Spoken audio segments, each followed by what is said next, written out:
Vampire Diaries. We had a pretty big director directing some episodes, whatever.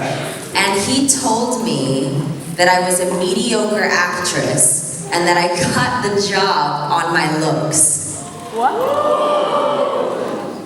Proved him wrong.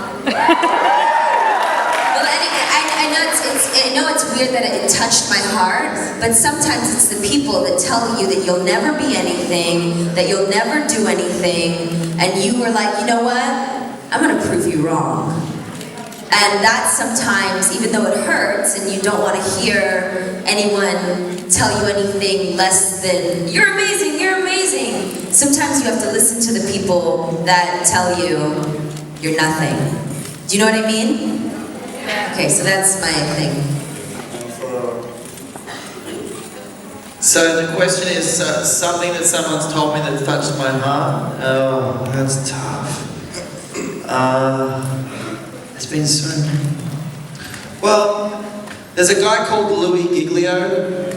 He's a pastor of a church in Atlanta, and about 3 years before I got Vampire Diaries, I watched a video of him talking about the universe. It was called Indescribable, and he was this amazing, godly speaker, and he was just such a humble man. And you know, sometimes it's very hard to find men these days that have like integrity, right? So I really look up to this guy, and when I booked Vampire Diaries, I didn't know that he was a pastor of a church in Atlanta. I found out when I got Vampire Diaries, and I eventually went along to his church, and I really wanted to meet him, but he was in a church of about 2,000 people, so pretty much double what's in this room, and you can't really meet the guy. He was the first person I heard the message "Take heart" from, and he shared this story about that from the Bible. But anyway, to cut a long story short, I really wanted to meet the guy so much, but I wasn't going to be able to. And I remember shooting, it was my first season of Vampire Diaries. I was working till Thursday, and they were going to fly me home Friday, and then I asked if I could stay till Sunday, because I had this feeling like I should just stay for one more Sunday. Maybe I'll get a chance to meet him, maybe. So I stayed for one more Sunday, and the Friday night this girl said to me, "Hey, we're going to go to Disney World in Florida, do you want to come with us?" And I was like, "I'd love to, but I want to go to church on Sunday." And she's like, "Oh, that sucks, because we're not going to get back till Monday." And she's like, "Okay." And then she called me back, she's like, "I tell you what, we'll go Sunday morning, and we'll come back, and we'll get back to the church for Sunday night. So we'll just go for the weekend, and we'll come back."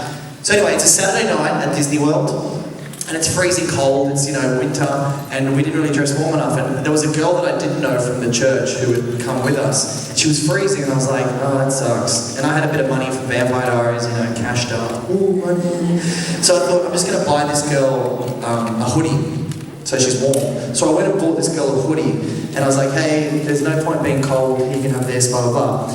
We get back to church, and the girl that I bought the hoodie for said, "Hey, I've got a surprise for you, come with me." I was like, okay. This was at the end of church. She scans this pass, takes me into this green room, and she's like, "Just wait here." And I'm like, what's going on? And then all of a sudden, this guy, Louis Giglio, comes out, and she's like, "Hey, this is my uncle. He just wanted to meet you and say thank you for buying me a hoodie."